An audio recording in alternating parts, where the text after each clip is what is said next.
मित्रांनो, तुमचं पुन्हा एकदा GB स्टोरी टेलर या यूट्यूब चॅनलवर स्वागत आहे. आजच्या आपल्या गोष्टीचं नाव आहे वारीस, एक गूढ कथा. लेखक राहुल साळवे. पण गोष्ट सुरू करण्याआधी जर कोणी या चॅनलवर पहिल्यांदाच आलेले असाल तर त्यांनी ह्या चॅनलला सबस्क्राईब करायला विसरू नका. चला तर मग अजिबात वेळ न घालवता गोष्टीला सुरुवात करूया.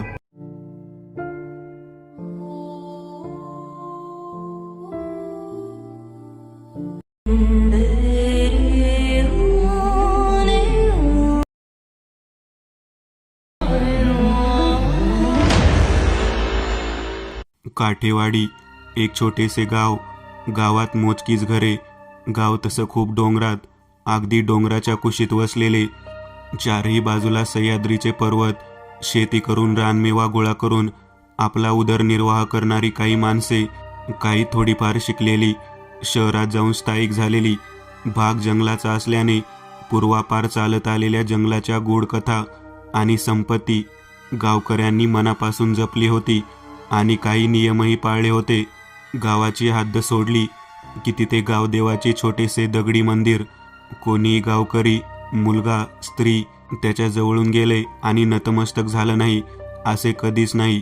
लग्न असो, भात कपणीची सुरुवात असो किंवा लावणी असो, गावदेवाला नारळ फोडून नैवेद्य दाखवून सुरुवात होते. असो, गावाच्या वरच्या बाजूला विस्तीर्ण पसरलेले कातवन, तर खालच्या बाजूने शिदोबाचे जंगल. लाकडे आणायला, डिंग गोळा करायला, भाज्या आणायला, शिकारीला लोक जंगलात जात. पण शिदोबाच्या जंगलाबाबत अनेक गूढ कथा पूर्वापार चालत आल्या होत्या. तिथे अतृप्त आत्मे राहतात, दिसतात, एक जिवंत माणूस मागतात, बरेच काही. पण काही दिवसापूर्वी ही फक्त भीती होती, पण ती आता जरा जास्तच भावली होती. कारण गावातील महादू मेल्यापासून कोणीही शिदोबाच्या जंगलात काय तर रस्त्यानेही गेले नव्हते. या 6 महिन्यात गावाचा शिकलेला सुधीर तर रस्त्यानेही गेले नव्हते. या 6 महिन्यात गावाचा शिकलेल्या सुधीरनेही गळफास लावून घेतला. आणि त्यानंतर महादू, म्हैस शोधायला म्हणून महादू गेला. पहाटे घरी आला, अगदी वेड्यासारखे करू लागला आणि महादूने बाजूच्या आंब्याच्या झाडाला गळफास लावून घेतला. 2 जीव जाण्याने सर्व गाव घाबरला होता. गावातील विहिरीवर, चावडीवर चर्चा होऊ लागली महादूच्या मरणाची. प्रत्येकाच्या तोंडी एकच विषय, महादूला सुधीरच्या भूताने मारले. सुमनही नेहमीप्रमाणे पाण्याचा हंडा घेऊन विहिरीवर गेली. तेवढ्यात कोणीतरी टोमणा मारला. घरच्यांनी त्या सुधीरला मारले आणि तो घेतोय आपला जीव, छळतोय गावाला. म्हणाव तुझ्या घरच्यांना मारणं, आमच्या जीवावर का उठलाय? सुमनला ते खडे बोल लागले. कारण सुधीर हा सुमनचा धाकटा धीर आणि 6 महिन्यापूर्वीच त्याने शिदोबाच्या जंगलात गळफास लावून आत्महत्या केली होती. अगदी सुमन आणि सुमनच्या पतीच्या समोर स्वतःच्या तंद्रीत हरवलेली सुमन त्या बोलाने भानावर आली. सुमनने हंडा कळशी घेऊन परतीच्या वाटेला लागली. सुमन, तिचं घर कसे भरले गोकुळ. एक मायाळू सासू, 2 धीर, सुशील आणि सुधीर. सुशीलचे लग्न झालेले, त्याला एक मुलगा आणि एक मुलगी. सुमनचा पती मोठा शरद. सुमनला 2 मुलगे. शरद शेती करायचा, सुशील कंपनीत काम करायचा, तर सुधीर शिक्षण घ्यायचा. एक नणंद, तिचे लग्न झालेले. ती यायची कधीमधी, पण तिच्या नवऱ्याचे नेहमी येणे जाणे असायचे. तो माणूस कुणालाच आवडत नव्हता. तो नेहमी वाटणी करा, जमीन विका असे म्हणायचा, म्हणून कोणालाच तो आवडत नसे. पण पाहुणा म्हणून त्याचा पाहुणचार व्हायचा नेहमी. असे तिचे घर. सुधीरचे शिक्षण चालू होते. हल्ली नंदेच्या नवऱ्याचे, विजूरावांचे येणे वाढले होते. ते सुधीरला घेऊन बाहेर जायचे. काहीतरी विचित्र गप्पा त्यांच्या असायच्या. रात्री बेरात्री ते घरी यायचे. शरदने 1-2दा हटकले, पण कोण कोणाचे ऐकणार? सुमनलाही हे पटत नसायचे. सुधीरसारखा शिकलेला माणूस या बिनकाम्याच्या पाठी लागणे मनाला पटत नव्हते. पण ती काय बोलणार? एके दिवशी अशीच रात्रीची जेवणे चालू होती. सर्व सुधीरची वाट पाहत बसले होते आणि सुधीर आलाही. जेवणे झाली. सर्वजण आपापल्या खोलीत झोपण्यास जात होते. पण सुधीर म्हणाला, दादा मला काही बोलायचे आहे. अरे बोल ना शरद. दादा मला 2 लाख रुपये हवे आहेत. 2 लाख? का बरे? मला धंदा चालू करायचा आहे.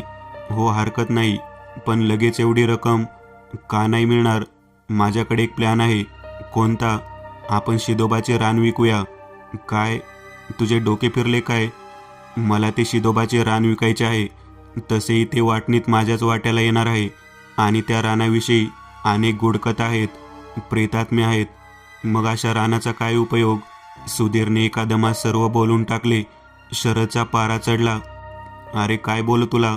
भूते त्या रानात नाहीत, तुझ्या डोक्यात आहेत. त्या विजूरावने काय भरवले तुला कोण जाणे? आणि किती लोकांना मारले रे त्या प्रेतात्म्यांनी? म्हणे त्या रानात भूते आहेत. गपगुमान अभ्यास कर. म्हणे शिदोबाचे रान विकायचे आहे. जा झोप. क्षणभर कुणीच काही बोलत नव्हते. जो तो आपापल्या खोलीत गेला. सुधीर मोठा असल्याने कोणीच काही बोलले नाहीत. सर्व अंथरुणात पडल्यावर शरद बोलू लागला. त्या विजूरावला घरच बंद करतो. कसा होता ताईच्या नशिबात कोण जाणे? काय खूळ टाकले याच्या डोक्यात काय माहीत. त्यानंतर घरात सुधीर कधीही यायचा. रोज भांडणे चालू व्हायची, पण शरद त्याचे ऐकण्यास तयार नव्हता. एकदा तर शरदने हातही उचलला होता. शिदोबाचे रान विकणार तरी कसा? त्याच्या बापदादापासून ते रान तो सांभाळत आला आहे. आणि कोण म्हणतंय ते सुधीरला वाटणीत मिळेल? ते तर माझ्याकडे येणार आहे. त्या रानात असलेले सागवान, मोहाची झाडे, प्रसिद्ध असलेला राईचा आंबा, काय काय नि काय काय, आणि असे सोडून द्यायचे. त्याला म्हणावे मर जाऊन. मे महिना संपण्याचा काळ, अर्थात शेतीच्या कामांची सुरुवात. पावसाळ्याची लाकडे जमा करावी लागणार, म्हणून जो तो तयारीला लागलेला. सुमनही नेहमीप्रमाणे उठली. सकाळची कामे उरकून ती जंगलाच्या दिशेने निघाली. ती आणि शरद दरवर्षी शिदोबाच्या जंगलात सरपण करायचे. सुबाबळीची झाडे लवकर वाढतात आणि सरपणासाठी चांगली असतात. शिदोबाच्या जंगलातील गूढकथा सासूबाईकडून तिनेही ऐकल्या होत्या, पण प्रत्यक्षात त्या रानात एकटी जाऊन सुद्धा कधी अनुभवले नव्हते. आजही ती निघाली होती. तिने शिदोबाच्या जंगलाची हद्द ओलांडली. आज ते जंगल नेहमीसारखे वाटत नव्हते. काहीसा वेगळाच दर्प वातावरणात पसरला होता. तिला सकाळ खूप आवडायची. जंगलात जाताना पक्ष्यांचे आवाज मनाला मोहून जायचे. सकाळी गेल्याने झाडाखाली खूप सारे पिकलेले आंबे मिळायचे. आंबे चाकत ती रानात जायची. असे तिचा दिनक्रम होता. सर्वात भारी तर राईचा आंबा होता. विस्तीर्ण पसरलेला राईचा आंबा प्रसिद्ध होता. त्याचे फळ छोटेसे, पण पिकलेला आंबा म्हणजे मधाने भरलेलं, खूप गोड. राईच्या आंब्याकडे पाहून ती मनाशीच म्हणायची, या भुतडा जंगलात ही इतके गोड फळ देणारे झाड कसे दिमाखात उभे आहे. आज वातावरणात वेगळाच दर्प होता, काहीतरी जळाल्यासारखा. ना पक्ष्यांचा किलबिलाट नव्हता. स्वच्छ वातावरण नव्हते. झाडे असे वाटत होते मलूल पडली होती. एरवी आंब्याच्या झाडाखाली मिळणारे पिकलेले पाड अगदी जळून गेले होते. कुबट वास पसरला होता. आंबे कसे काय जळाले असतील? करवंदाच्या जाळी पिकलेल्या करवंदाने काळसर होतात. तिने सहजच 4 करवंद तोडून तोंडात टाकल्या. छी, असे कसे लागत आहे? मी तर नेहमी खायची, अगदी गोड होती माझी आवडती करवंदाची जाळी. आज असे काय? अशा वातावरणाने तिला थोडी भीतीही वाटली. तेथील प्रत्येक झाड, झुडूप असे वाटत होते मारायला तयार झालाय. काय करावे? परत घरी जावे? जाऊ दे, हे आता एवढ्यात येणार. आता इतकी वर्षे लग्नाला झाली आणि दरवर्षी या रानात येते, पण आजचा अनुभव काही वेगळाच जाणवत होता. तिने ठरलेल्या ठिकाणी पाण्याचे मडके ठेवले आणि तिला समोर राईचा आंबा खुणावू लागला. चला, त्याच्या खाली काही मिळाले तर बघू. एरवी ऊन पडायला हवे होते, पण अजूनही या रानात अंधार वाटत होता आणि त्यात नाकाला झोंबणारा कुबट वास. तिला पक्ष्यांचा आवाज नाही, तर कोणीतरी खणण्याचा, हसण्याचा आवाज येत होता. राईच्या आंब्याच्या पानाची सळसळ तिला दिसत होती. त्या झाडात कोणीतरी बसले आहे असे तिला वाटत होते. तरीही ती हिंमत करून चालत होती आणि राईच्या आंब्याजवळ पोहोचली. समोर तो विस्तीर्ण आंब्याचे झाड, खाली असंख्य फळांचा सडा पडलेला, सर्वत्र काळसर पडलेली ती फळे, तो येणारा वास त्या झाडातूनच येत होता. तिची नजर समोर गेली आणि हाबकलीच. समोर एक शेकोटी पेटून विझली होती. समोर आबीर, गुलाल, काही वस्तू, माणसाची कवटी, एक मेलेलं मांजर, कोंबडा, सापाची कातडी अशा बऱ्याच वस्तू तिला दिसल्या. रात्री कोणीतरी हवन केले असे स्पष्ट दिसत होते. पानांची सळसळ वाढली होती. गडगड हसण्याचे आवाज तिला येत होते. तिला जरा भीती जाणवली आणि तिथून तिने काढता पाय घ्यायचे ठरवले. ती चालत होती, पण पाठीमागून अजून कोणीतरी चालते असे तिला वाटत होते. तिने पावलांचा वेग वाढवला आणि ती समोर कोणाला तरी जोरात धडकली. डोळे मिटून ती जोरात किंचाळली आणि तिने डोळे उघडले तर समोर शरद उभा होता. किंचाळायला काय झाले? काय पाहिलेस? पहिल्यांदा आलीयस का रानात? तिला जरा धीर आला, पण जे काही घडत होते ते काहीसे विचित्रच होते. तिने शरदला त्या आंब्याकडे चालायला सांगितले. सहजच त्यांची नजर त्या आंब्याकडे गेली आणि काय दिसत होते? कोणती तरी सफेद आकृती ते काय करते? अरे तो तर फास्ट सांगते. अरे तो तर सुधीर. अहो आपले सुधीर भाऊजी, सुधीर भाऊजी असे ती ओरडणार. एवढ्या जोराची चपराक तिच्या कानाखाली बसली. मरतोय तर मरू दे, काही कामाचा नाही तो. तेवढाच एक वारीस कमी होईल असे तिने ऐकले आणि त्या जोरदार फटक्याने तिला ग्लानी आली. सुधीर टांगला गेला होता आणि ते जंगल जणू बळी मिळाल्याच्या आनंदात बेसूर हसत होते. कोणाचा तरी नाच चालू होता. त्या सावल्या वातावरणात कोणीतरी अवतीभोवती फिरत होतं असे शरदला वाटत होते. सुमनला शुद्ध आली. तिने डोळे उघडले. वेळ संध्याकाळची होती आणि क्षणात तिला आठवले, पण तिच्या उशाशी शरद बसला होता. ती काही बोलण्याआधीच शरदने तिचे तोंड दाबले. तू आणि मी आपण कातवनात गेलो होतो. आपण काहीच पाहिले नाही आणि जास्त हुशारी करायची असेल इथंच तोंड दाबून मारीन. लक्षात ठेव, ते रान माझे आहे, माझेच राहणार. सुमनचे अवसान गळाले. पैशासाठी, संपत्तीसाठी माणूस इतका कसा खालच्या थराला जाऊ शकतो? तिचा गळा दाटून आला होता. खूप रडावे असे तिला वाटत होते. इतक्या सासूबाई आत आली. अगं सुमे, कसं वाटतंय तुला? शरद म्हणत होता. कातवनात तू चक्कर येऊन पडली म्हणे. काळजी घे ग बाई, घराचा आधीच बट्याबोल झालाय. त्यात तुला काही झालं तर म्या म्हातारीने कुणाकडे पाहिजे? ठीक आहे आई, बरं वाटते आता. डोळ्यात आलेले पाणी पुसत सुमन म्हणाली. एव्हाना संध्याकाळचे 7 वाजले होते. सुमनचे डोके जड झाले होते. आजचा दिवस कसा होता? फार भयानक. आणि कसा गेला समजलंच नाही. पण आज काहीतरी अकल्पित होणार होते. तिला तर त्याची जाणीव होती. तिला सासूबाईची चिंता वाटत होती. आणि खालच्या आळीचा रवी धावत आला. शरदापा, शरदापा असा ओरडत सुमन उठली. सुमन, तिची जाऊ, सासूबाई अशा तिघीच घरात. अरे पण काय झालं ते तर सांग, म्हातारी काळजीच्या सुरात म्हणाली. अगं आपल्या सुधीरने राईच्या आंब्याला फास घेतला. त्या वाटेकडे महादू गेला होता म्हैस गवसायला. तो सांगत होता त्याला तो दिसला. तो पण जाम घाबरलाय. म्हातारीने एक किंकाळी फोडली आणि खाली कोसळली. सुमनने तिला सावरले. बघता बघता सर्व गावात ही बातमी पसरली. सर्व माणसे शरदच्या घरी जमली. सुशील आला, शरद आला. रडारड सुरू झाली होती. पण महत्त्वाचा प्रश्न होता, सुधीरचे मयत आणायचे कोणी? रात्र झाली होती. कोणाचा मर्द जे शिदोबाच्या रानात जातील आणि सुधीरचे मयत घेऊन येतील? नाही नाही, कोणीही तयार होत नव्हते. शरदने पण अनुभवले होते. आता आजची रात्र कशी तरी काढू, उद्या पहाटे जाऊ असा एकाने सल्ला दिला. तेवढ्यात महादू आला. नाही, कोणी जाऊ नका, कोणी जाऊ नका तिकडे. तो मारीन, तो खाईल सगळ्यांना. तो जागा झालाय, मी पाहिला त्याला. तो सुधीर आता आपला सुधीर नाही. नका आणू त्याचे मयत असे म्हणत महादू बेशुद्ध पडला.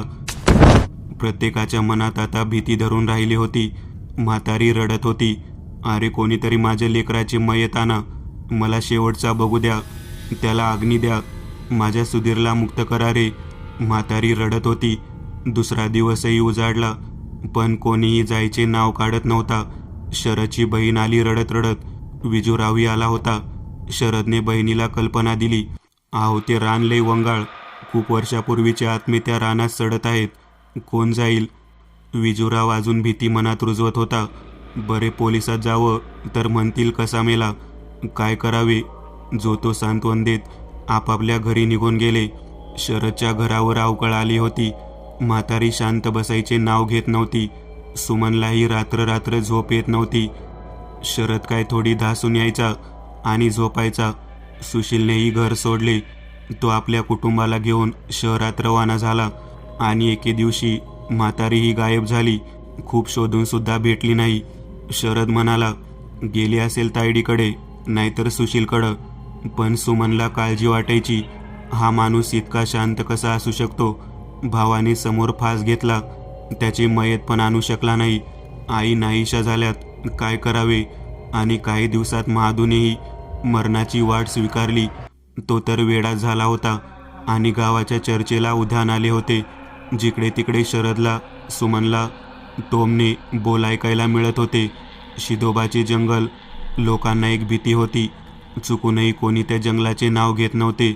दिवसामागून दिवस जात होते. सुमन मनातून फार दुःखी होती. सांगणार तरी कोणाला? सासूबाई कुठे गेल्या अचानक? रानात आपण पाहिले ते काय होते? सुधीरला आपण वाचू शकलो असतो का? असे सवाल तिलाच पडायचे. सध्या घरात ती एकटीच असायची. शरद दिवसभर बाहेर, मुले शाळेत, आणि त्या घरात तिला काहीसे आवाज येऊ लागले. कोणीतरी पटकन वहिनी बोलून जायचे, तर सुमे सुमे असे बोलायचे. भास समजून ती दुर्लक्ष करायची, पण ते जास्तच होऊ लागले. स्वयंपाकघरात अनेक वस्तू पडायच्या. सुधीरची खोली जवळजवळ बंदच असायची. त्या घरात आपल्याला अजून कोणीतरी पाहतंय असे तिला वाटायचे. घराच्या मागील बाजूस कधी गेली तर एक कुबट वास तिला यायचा. झाडांच्या पानांची सळसळ ऐकू यायची. घरात कुणाचा तरी वावर तिला जाणवायचा. दिवसभर काम करून कधी डोळा लागला तर तिला फार भयानक स्वप्ने पडायची. एक स्त्री रडताना दिसायची. भयानक जंगल दिसायचे. एक सैतानी तोंड दिसायचे. तिच्या मुलाला कोणीतरी फरफडत चालवते आणि ती रात्रीच उठायची. तिने शरदला बोलूनही दाखवले, पण तो ढीम, आता तरी सर सगळा, असे तो तिला सांगायचा. आता तर तिला घरात सावल्या दिसू लागल्या. बेसूर चेहऱ्याचे भास होऊ लागले. कधी रडण्याचे आवाज, कधी हसण्याचे आवाज. काय करावे काही सुचत नव्हते. अदृश्य वाईट शक्ती नेहमी भीती दाखवत असे, कारण आपली कमजोरी भीती असते. पण सुमनही जाणू पाहत होती, काय आहे हे? का असे मला छळतंय? एका संध्याकाळी शरद आला. गावात जत्रा असल्याने मुलांनी हट्ट धरला. शरदनेही दोन्ही मुलांना तयारी करण्यास सांगितले. सुमनलाही आग्रह केला, पण तिने नाही म्हणून सांगितले.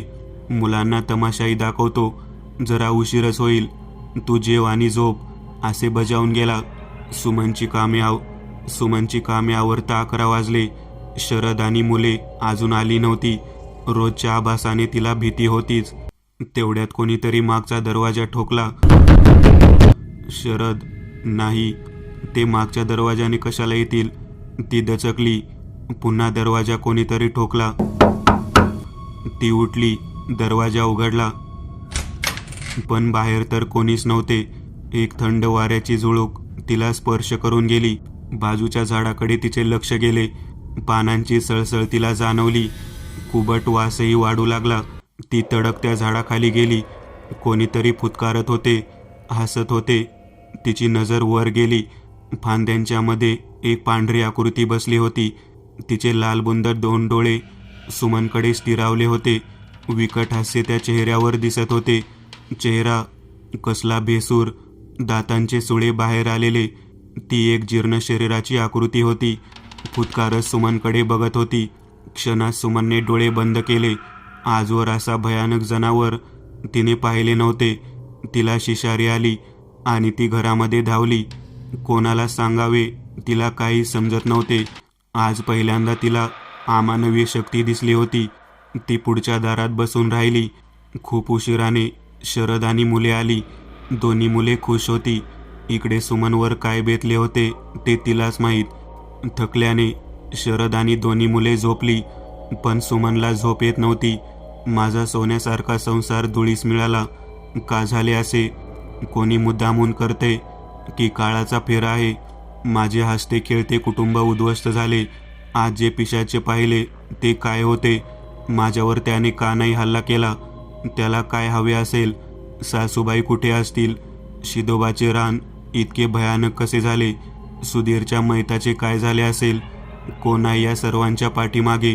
हे सर्व करून त्याला काय मिळत असेल? अजून किती जणांचे बळी जाणार आहेत कोण जाणे.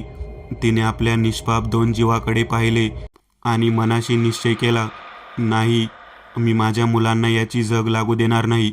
याचा छडा लावायचाच. नवरात्र उत्सव जवळ येत होता. गावात त्याची तयारी चालू होती. गावच्या नदीच्या वरच्या बाजूला दुर्गा मातेचे मंदिर होते. गावदेवी मंदिरापासून तर दुर्गा मातेच्या मंदिरापर्यंत नवरात्रीत पालखी निघायची. 9 दिवस गाव तल्लीन व्हायचा. अगदी देवीची मनोभावे पूजा व्हायची. सुमनही खूप श्रद्धाळू. मनोभावे उपवास करून ती देवाला पूजायची. तीच काय तो मार्ग दाखवील म्हणून ती मनोमन देवीची कामना करायची. एके दिवशी शरद आला. फार वैतागला होता. आला आणि घाईघाईने निघालाही. अहो कुठे चाललात? कुठे नाही, या विजूरावचा आज निकाल लावतो. अहो पण शरद थांबलाच कुठे? सुमनला काही सुचत नव्हते. तिने मनोमन देवीला हात जोडले. आई मार्ग दाखव ग. तिने क्षणभर विचार केला. या सर्वामागे शरदराव? नाही, पण ते का करतील? शिदोबाच्या रानासाठी? नाही. मग सुशील? नाही, सुशील भाऊजी त्यातले नाहीत. मग विजूराव? हो असू शकतात, पण त्याचा काय संबंध? सुमनचे डोकं चालत नव्हते. शिदोबाचे रान, त्याच्या गूढ कथा, काय असेल रहस्य? ते पिशाच, ते रानातील होम हवन, ते भास नाही. एवढ्यात आलक निरंजन अशी हाक तिला ऐकू आली. येणाऱ्या जाणाऱ्या साधूंना, दारात आलेल्या कुणालाही ती खाली हाताने जाऊ देत नव्हती. ती भानावर आली. घरात जाऊन शिदा घेऊन आली. मुली, खूप संभ्रमात दिसतेस. नाही बाबा, मुली थांबव हे सगळं. हे असंच चालू राहणार आणि एक दिवस सर्वच वारी संपणार. घरचाच भेदी आहे तो. त्याने खूप वर्षापूर्वीचा सैतानाला जागं केलंय. माझं अंतर्मन सांगते तू लढशील आणि जिंकशील. वाचव तुझ्या पिल्लांना, तुझ्या वारसाला. आणि तो निघूनही गेला. सुमनला काही विचारण्याच्या आत सुमनचे प्रश्न वाढत चालले होते आणि ती जरा विचाराने मागे गेली. विजूरावांच्या येण्याने सुधीर भाऊजी बिघडले. तेथून ही अवकळा घरावर पसरली. शिदोबाचे रान, 2 लाख रुपये, खजाना, अशा त्यांच्या गप्पा. ज्या दिवशी सुधीर गेला त्या दिवशी वंश आणि विजूराव आले. त्यांना तर कोणी निरोपही धाडला नव्हता. शिदोबाच्या जंगलाबद्दल विजूरावला काय माहीत, तरी तो बोलत होता आणि तिची खात्री पक्की झाली. शरद अजून आला नव्हता. तिने शेजारणीला सांगितले की मुले आली की जरा लक्ष ठेव, मी जाऊन येते. आणि तिने तडक ननंदेचे गाव गाठले. तिचे गावही काही दूर नव्हते, पण तिचे कधी येणेच नव्हते. ती लगबगीने ननंदेच्या घराकडे चालू लागली. गावातला प्रत्येक माणूस तिच्याकडे बघत होता. ती पहिल्यांदा नंदेकडे आली होती. कोणाला तरी घर विचारत ती पोहोचली. दारात जाऊन तिने वन्स वन्स म्हणून आवाज दिला. काहीच प्रतिसाद आला नाही. आत पूर्ण अंधार आणि एका खोलीत तिला रडण्याचा, कन्याचा आवाज आला. तिने बाहेरील कुलूप तोडलं व आत गेली. सुमनची नणंद रडू लागली. तिच्या सर्व अंगावर माराच्या खुणा होत्या. कित्येक दिवस तिने काही खाल्ले नसेल असे वाटत होते. सुमनने तिला धीर दिला आणि बाहेर घेऊन आली. पाणी पाजले तेव्हा थोडी तिला दमदमी आली. वहिनी, माहिती आहे मला, सगळे सांगते तुला. वहिनी, ही फार वर्षापूर्वीची गोष्ट आहे ग. तुझे लग्न होऊन तू येण्याआधी माझे लग्न या विजूरावशी झाले. माझे सासरे प्रतापराव आणि माझे बाबा दोघे खूप जिवलग दोस्त. विजूरावांच्या वडिलांचे येणे जाणे असायचे. शिदोबाच्या रानाची मालकी तेव्हा माझ्या बाबाकडे होती. ते रान म्हणजे सोने देणारे रान होते. येथील सागवान, मोहाची झाडे, राईचा आंबा. त्यावेळेस त्या झाडाचे आंबे विकून बाबा कितीतरी पैसे कमवायचे का कोण जाणे. पण तेथील सागवान कितीदा तोडले तरी वर्षभरात त्यांची वाढ व्हायची. कितीतरी औषधी वनस्पती त्या रानात होत्या. ते रान माझ्या बाबांचे जीव की प्राण होते. ते असे सांगायचे की त्या राईच्या आंब्याच्या बुडाशी पूर्वजांनी खूप सोने लपवले आहे. मित्र म्हटला की त्याला सर्व गोष्टींची माहिती. बाबाही प्रतापरावपासून काही लपवत नव्हते. तेव्हा मी एकटीच होती. मुलगा नव्हता म्हणून बाबांनाही खंत होतीच. तेव्हा बाबा गमतीने म्हणायचे, प्रताप, अरे मला मुलगा नाही, पण तुझ्या मुलाला जावई करून घेणार आणि शिदोबाच्या रानाची मालकी तुझी होणार. साऱ्या पंचक्रोशीत शिदोबाचे रान प्रसिद्ध होते. प्रतापराव फक्त हसायचे आणि आई पुन्हा गरोदर राहिली. आता मात्र मुलगा होणार असे वाटून बाबा खुश होते. घरात आनंदी आनंद झाला होता. पण या आनंदावर विरजण पडले. आई 3 महिन्यांची गरोदर असताना रानात गेली असता ती तिथेच मेलेल्या अवस्थेत भेटली. बाबा खचून गेले होते. प्रतापरावनी धीर दिला. जे झाले ते झाले. तेव्हा माझे वय लग्नाचेच होते आणि माझे लग्न या विजूरावशी करून दिले. शिदोबाच्या रानाने प्रतापरावांची बुद्धी फिरली होती. रान आपले होणार असे त्याला वाटले आणि त्याने बाबाकडे टिमकी लावली. बाबा म्हणायचे, अरे मित्रा, मी बोललो म्हणून सगळे तसेच होणार काय? आणि त्यांच्यात भांडणे होऊ लागली. त्याच्या जिद्दीवर माझ्या आईच्या बाबांनी त्यांची छोटी मुलगी म्हणजे तुझी सासू म्हणजे माझी मावशी बाबांना दिली आणि वर्षाला वरीस येता शरद, सुशील आणि सुधीर झाले. आता वारीस झाल्याने बाबा खुश होते. पण इकडे माझा छळ सुरू होता. प्रतापराव आघोरी साधूंच्या मागे लागले आणि होम हवन करू लागले. गुपचूप त्या जंगलात जायचे आणि आघोरी यज्ञ करायचे. पण एके दिवशी याची कुणकुण बाबांना लागली. राईच्या आंब्याखाली बाबांनी त्याला रंगे हात पकडले आणि गावकऱ्यांनी त्याला तेथे जिवंत पुरले. एका साधूंच्या मदतीने मंत्राने त्याची बांधणीही केली. जाता जाता प्रतापरावनी शपथ घेतली की तुझ्या सर्व वारसांना इथे आणून मारीन. बाबा होते तोवर त्यांनी आपले वारीस आणि शिदोबाचे रान जपले. तो साधू म्हणजे बाबांचे गुरु होते. अप्रत्यक्षरित्या ते तुमची रक्षा करायचे. काळाप्रमाणे साधू आणि बाबांचा मृत्यू झाला. पण प्रतापरावांचेच रक्त या विजूरावात होते. पण हा विजूराव संधीची वाट पाहत होता. तोही आघोरी साधूंच्या मागे लागला. कित्येक वर्ष तो आघोरी यज्ञ बळी द्यायचा आणि तो साधनेत यशस्वी झाला. त्याचा पहिला शिकार सुधीर ठरला. त्याने प्रतापरावांच्या पापी आत्म्याला जागे केले. सुधीरचा बळी देऊन आणि आता तो आत्मा दुष्ट आणि अजूनच शक्तिशाली झालाय. त्याला रक्ताची चटक लागलीये. ज्याप्रमाणे समाजात चांगल्या आणि वाईट प्रवृत्तीची माणसे असतात, त्याप्रमाणे पिशाच्या योनीतही चांगले वाईट आत्मे असतात. माझ्या आईला पण या प्रतापरावनेच मारले होते. पण अजूनपर्यंत ते जंगल आणि त्याचे संरक्षण चांगले आत्मे करायचे. पण आता प्रतापरावांचा आत्मा एक शक्तिशाली आत्मा बनलाय आणि हा विजूराव अधिक पुष्टी देतोय. त्या सुधीरचा बळी दिला होता. माझ्या हे सर्व डोळ्यात देखत घडत होते. पण मी किती केले तरी सावत्र तुझ्या सासूला अर्थात माझ्या मावशीला सांगण्याचा खूप प्रयत्न केला. पण तिने ऐकले नाही. तुझ्या सासूबाईला याची कल्पना होती. तिला विजूरावने आणि ती ओक्साबोक्शी रडू लागली. सुमनने तिला धीर दिला. वहिनी थांबव सगळे. आधी सुधीर, आता शरद, नंतर सुशील आणि तुझे मुलगे. सुमन सुन्न झाली. तिला सर्व प्रश्नांची उत्तरे मिळाली. म्हणजे तो साधू एक चांगला आत्मा होता तर? म्हणजे त्या दिवशी सुधीरला मरताना पाहिले तो भास होता आणि आता शरदराव? तेव्हाच त्यांचा दुष्ट विचार सुधीरला न वाचवण्याचा. कदाचित याची जाणीव असेलही त्यांना. काहीसा निश्चय करून सुमन उठली. सुमनने घरचा रस्ता धरला. ना तिला कसली भीती वाटत होती ना कोणते आवाज. त्या सैतानाचा समूळ नायनाट करण्यासाठी सुमन तयार झाली होती. ती घरी आली. घरी आल्यावर ती शेजारणीकडे गेली. काही बायका तेथे डोक्याला डोकी लावून बसल्या होत्या. येता येता तिला रात्र झाली. आल्या आल्या तिने पोरांची चौकशी केली. कंटाळा आला म्हणून संध्याकाळी दोघे खेळायला गेले. एक म्हणाला, बाबा रानाच्या वाटेकडे गेलेत, चल रस्त्यात भेटतील. पण या बारक्याने नाही मानले. तो आला पळत. पण मोठा गेला. तेथून शरदचाही पत्ता नाही आणि बाळाचा पण नाही. सुमन मटकन खाली बसली. ओक्साबोक्शी रडू लागली. शत्रूने डाव साधला होता. घरात आली, सरळ मागच्या परसात आणि ओरडू लागली, चांडाळा, तुला जीव घ्यायचे ना, माझे घे, पण माझ्या पिल्ल्याला सोड. माझ्या मुलाच्या केसाला जरी धक्का लागला ना तर लक्षात ठेव, या आईशी तुझी गाठ आहे. पण तिला काहीच प्रतिसाद आला नाही. तिला काय करावे सुचत नव्हते. घरातील देवघरात ती जाऊन देवापुढे बसली. एवढ्यात मुली असा शांत आवाज तिला आला.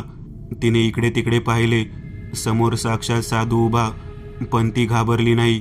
उलट तिने पायावर लोटांगण घातले. मला मार्ग दाखवा बाबा, माझे बाळ. साधूने शांतपणे तिला उभे केले. मुली, अजूनही काही संपले नाही. नवरात्र चालू आहे. याच वेळेस महिषासुराचा वध दुर्गेने केला होता आणि स्त्री ही एक दुर्गेचे रूप आहे. तुला लढायला हवे.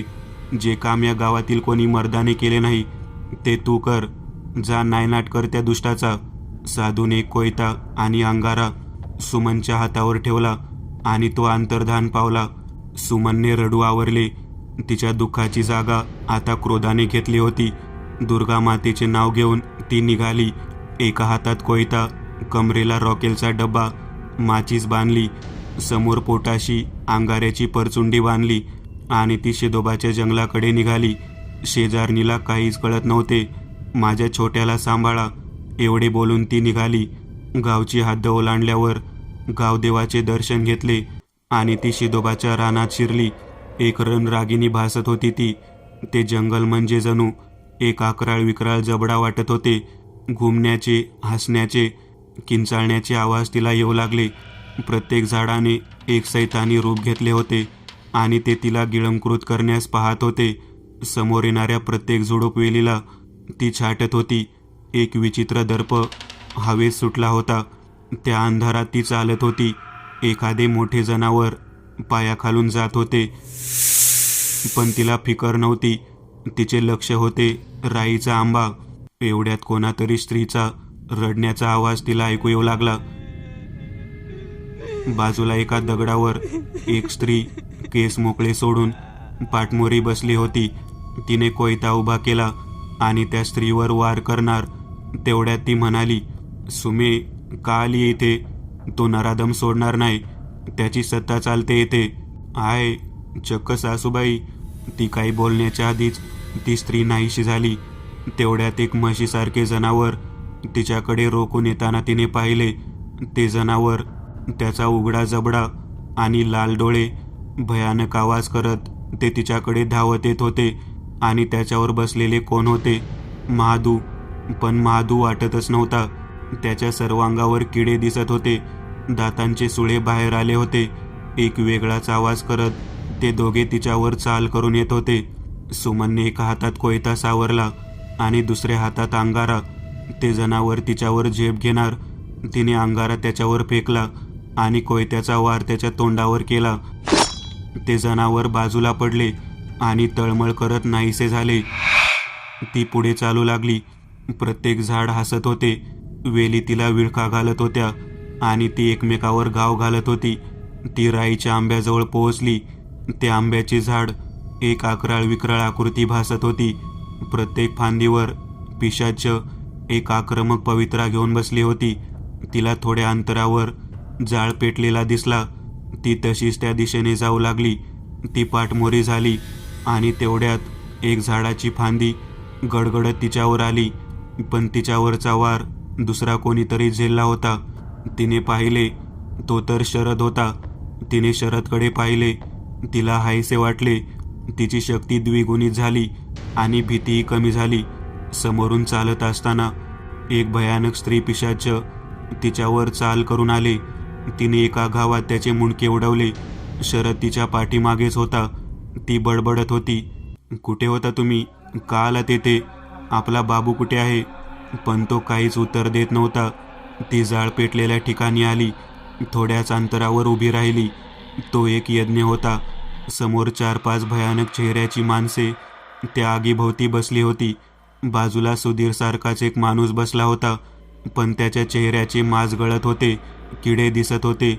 तेथील वासाने तिला ओकारी येत होती आणि समोर तिला मंत्र म्हणताना विजूराव दिसत होता. यज्ञाजवळ काही वस्तू होत्या. कसलीशी आहुती देत विजूराव मंत्र म्हणत होता. किंकाळ्यांनी ते रान दणाणून गेले होते. समोर तिचा मुलगा झेपावला होता. बाजूला एक खड्डा खोदला होता. ती काय समजायचे ते समजून गेली. विजूराव, थांबवे सगळे. तिच्या हाकेने सर्व पिशाचेनी उलट्या माना फिरवल्या आणि पिसाळलेल्या कुत्र्याप्रमाणे ते सुमनकडे रोखू लागले. मान वर करून विजूराव विक्षिप्त हसत म्हणाला, आलीस? ये. माझा हेतू सफल होतोय. तुझ्या कुटुंबाच्या प्रत्येकाचे मरण माझ्या हातात आहे. आधी सुधीर, तुझी सासू, नंतर शरदला तर आताच खाऊन टाकले आणि आता तूही मरणार. माझा सूड पुरा होणार नाही. ते तर माझ्या मागे. तिने मागे पाहिले तर कोणीच नव्हते. म्हणजे शरदरावांचा तो आत्मा होता. दुःख आणि क्रोध मिलाप झाला. काय करावे तिला समजत नव्हते. ती जोराने ओरडून त्याच्यावर धावून गेली, पण आतापर्यंत शांत असलेली ती पिशाच तिच्यावर धावून आले. तिने प्रत्येकावर अंगारा फेकला. शरीरे जळत असल्याचे भासवत ते आत्मे सैरावैरा पळत सुटले. विजूरावाला चीड आली. त्याच्या डोळ्यात अंगार दिसू लागला. त्याने सुधीरला आज्ञा केली, जा, हिला खाऊन टाक. मला माझ्या यज्ञात बाधा नको. सुधीरचे ते सडलेले शरीर उठले. त्याचे गळणारे मांस, त्यावर रेंगाळणारे किडे. सुमनही सज्ज झाली. कुंकू तर राहिले नव्हते, पण तिला वारसाला वाचवायचे होते. ती त्वेषाने लढत होती. कोयत्याचे घाव घालीत होती. तेवढ्यात गडगड आवाज करत दुसरी एक काळी भयानक आकृती दुसऱ्या बाजूला उभी ठाकली. इकडे यज्ञ चालू होता आणि ती रणरागिनी सुधीरच्या आणि प्रतापरावांच्या दुष्ट आत्म्याबरोबर लढत होती. तिच्यावरही वार होत होते आणि तीही वार करत होती. सुमन महिषासुरमर्दिनी भासत होती. अखेर ते दोन्ही पिशाच घायाळ होऊन त्या मातृप्रेमापुढे कमी पडले. तिने धावत जाऊन विजूरावांच्या छातीत एक लाथ घातली. तो कोलमडून खाली पडला. तिने आपल्या मुलाला उचलले आणि धावत राईच्या आंब्याखाली आली. किंकाळ्यांनी आसमंत दण आणून गेला होता. एक आईचा आपल्या मुलासाठी अमानवी शक्तीबरोबर लढा चालू होता. तिने मुलाला बाजूला ठेवले आणि कमरेचा रॉकेलचा डबा काढला आणि त्या राईच्या आंब्याच्या बुडाखाली ओतला. इकडे विजूराव त्वेषाने उठला आणि तिच्या मागे धावला. सुमनने त्याच्याकडे पाहिले, पण तिला 2-3 माणसे त्याच्या पुढे उभी असलेली दिसली. शरद, तिची सासू, तिची नणंद, अजून एक स्त्री, अर्थात तिची सावत्र सासू. त्यांनी त्याचा रस्ता अडवून धरला होता. सुमन काय समजायचे ते समजून गेली. म्हणजे वंशचा तो आत्मा होता ज्याने आपल्याला सत्य सांगितले. तिने जवळच्या माचीसने काडी ओढली आणि दुर्गा मातेचे नाव घेतले. आपल्या मुलाला उचलून अंगात जितका जोर होता त्वेषाने धावू लागली. राईच्या आंब्याचा एकच भडका उडाला आणि त्या रानाने पेट घेतला. त्या चांगल्या आत्म्याने विजूराव सकट त्या आगी स्वतःला सामावून घेतले आणि सुमन धावत होती. तिच्या मागे तिला शरद धावताना दिसत होता. ती रडत होती आणि शरदकडे पाहत होती. त्याचा निस्तेज चेहरा तिला दिसत होता. अखेर शिदोबाच्या रानाची हद्द तिने ओलांडली. त्या आगीने शरदला स्वतःमध्ये घेताना तिने पाहिले. तिने हंबरडा फोडला. आपल्या पिल्लाला मिठी मारून ती रडत होती आणि ती खाली कोसळली. सकाळी सकाळी पक्ष्यांच्या किलबिलाटाने तिला जाग आली. वातावरण अगदी स्वच्छ होते. ते रान खऱ्या अर्थाने आता मोकळे झाले होते. तिने आपल्या वारसाला उचलले आणि ती घराकडे चालू लागली. 4-4 श्राद्ध घालण्यासाठी जणू काही झालेच नाही या आविर्भावात. मी एक नवीन चॅनल ओपन करत आहे. त्यावर तुम्हाला ॲनिमेटेड हॉरर स्टोरीज पाहायला मिळतील. त्या चॅनलची लिंक या व्हिडिओच्या डिस्क्रिप्शनमध्ये दिलेली आहे. चॅनलला सबस्क्राईब करायला विसरू नका. मित्रांनो, आज पुरतं एवढंच. तुम्हाला जर काही गोष्ट आवडली असेल तर नक्की लाईक करा. तुमच्यापैकी बरेचसे जण व्हिडिओ लाईक न करताच पळून जातात. पण हा जर व्हिडिओ तुम्ही लाईक केला तर मला जरा बरं वाटेल आणि असेच भारी भारी व्हिडिओ बनवायची माझ्यात एनर्जी येईल. त्यामुळे नक्की लाईक करा. आणि अजूनही कोणी या चॅनलला सबस्क्राईब केलेलं नसाल तर लगेच सबस्क्राईब करून टाका. आणि बाजूची घंटी ती मात्र दाबायला विसरू नका. देवाची घंटी आहे ती. चला तर मग पुन्हा भेटूया अशीच एक आगळी वेगळी गोष्ट घेऊन पुढच्या भागात.